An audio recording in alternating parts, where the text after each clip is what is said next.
Hello, and thank you for joining me. It's been some time since I posted a video.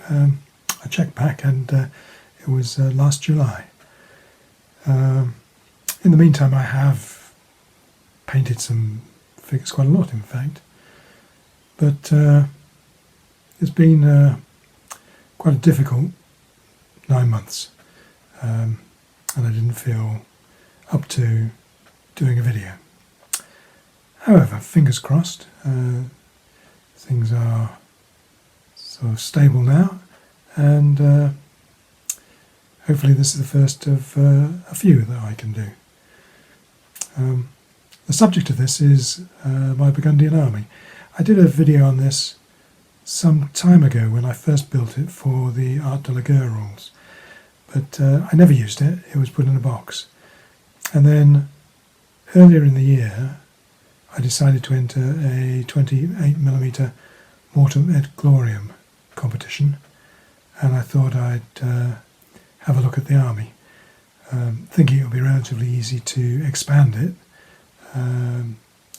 and I was a bit disillusioned by that, because when I came down to look at it, I needed to double the size of the force, more or less, add some units, expand a lot of the rest. In fact, I think the only one that didn't change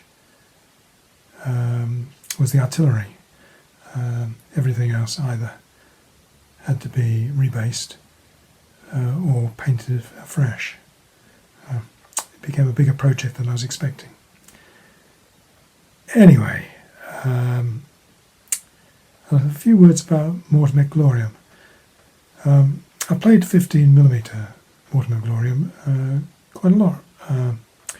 But I never tried 28mm. And I must say, competition roll call last weekend was really good. There's some very interesting armies on the table,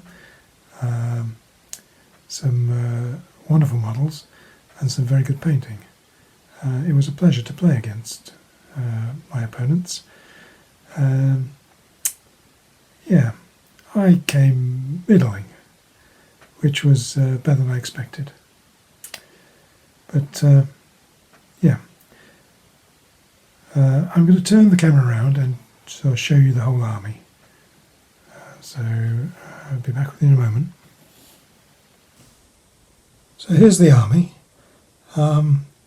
It's made up of 12 units.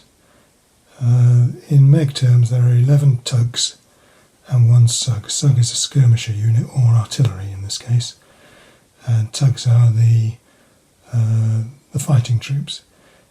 It's an interesting army, and a little different from most of the others I've found in meg. I've not looked at all the army lists, but a fair few, and mostly they have 2-3 compulsory units, but the Burgundian Ordonnance list has 7 compulsory units.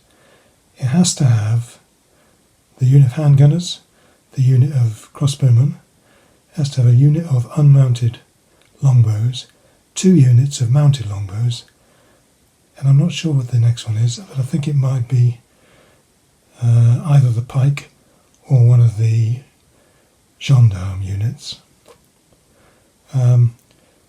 So that means that you really only got a limited flexibility in building the rest of the army. But this is what I took. I'll put the list up on the screen so you can have a look at it. Every meg army has to have a camp. There are some exceptions for horse armies, but that's broadly true. And then they have to have generals. I've got 4 generals in this, all of them sort of competent, which is... well, the generals go from legendary, talented, competent, mediocre. So they are adequate, but not brilliant. Now, using it, A couple of things I learnt. One, I had to play quicker.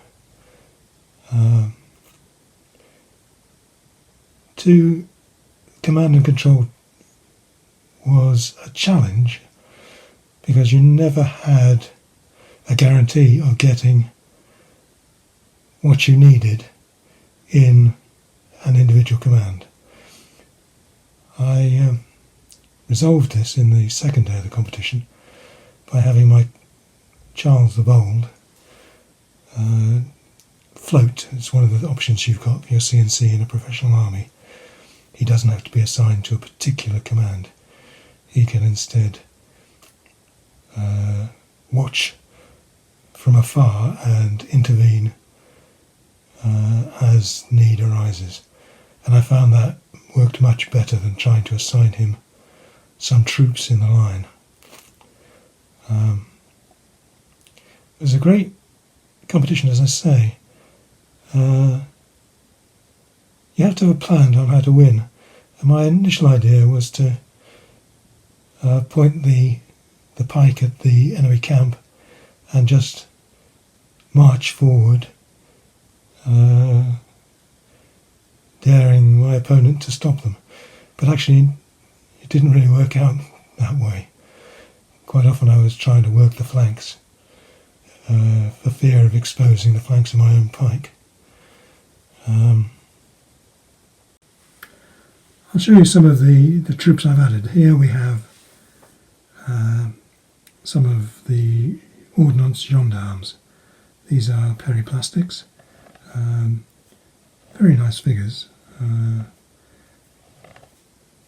They paint up very well. They're fiddly to put the arms and bits and pieces on. I did find occasionally that was frustrating.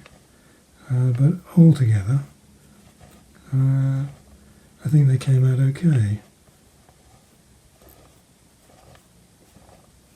One of the issues with Perry horses, they're quite dynamic poses, so I found that I couldn't fit them onto anything really smaller than a 60 by 60, which is a bit bigger than the rules recommend. But depth isn't really an issue, so they work just as well on 60 by 60s as they do on 60 by 40 or 60 by 45, I suppose. Anyway, there you go. Those are the gendarmes. I'll turn the camera off and show you something else. Here we have the sub-commanders. So there are 3 generals, again Perrys, mostly taken from the plastics box, although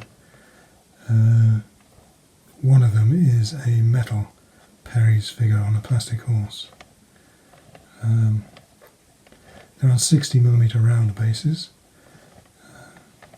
and they stand out quite well.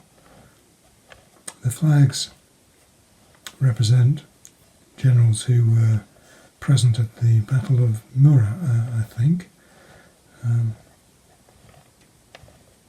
Yeah. So again, quite pleased with this.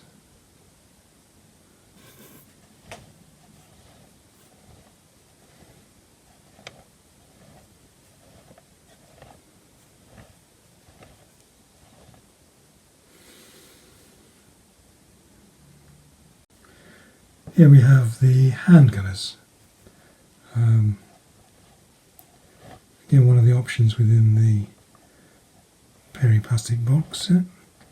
Do have them armed with handguns. Works quite nicely.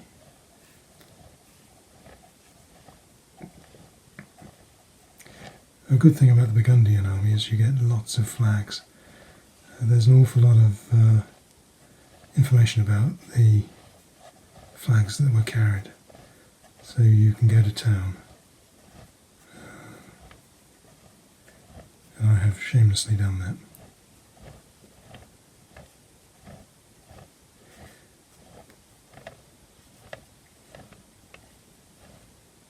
So there you go. And here's Charles himself.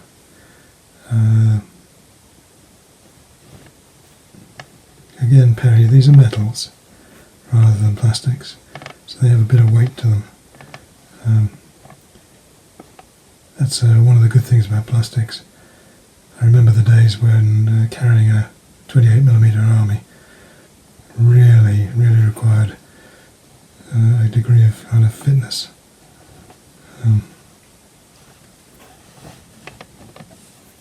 Particularly if it was in a metal toolbox, which was the way I used to carry mine.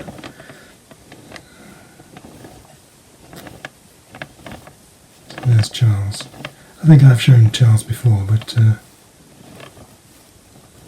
now he's actually been in combat. I'll give him another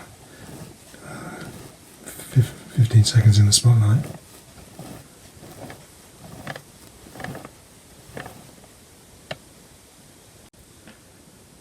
And finally, I will put up a still of the camp that was constructed from yogurt pot and cardboard.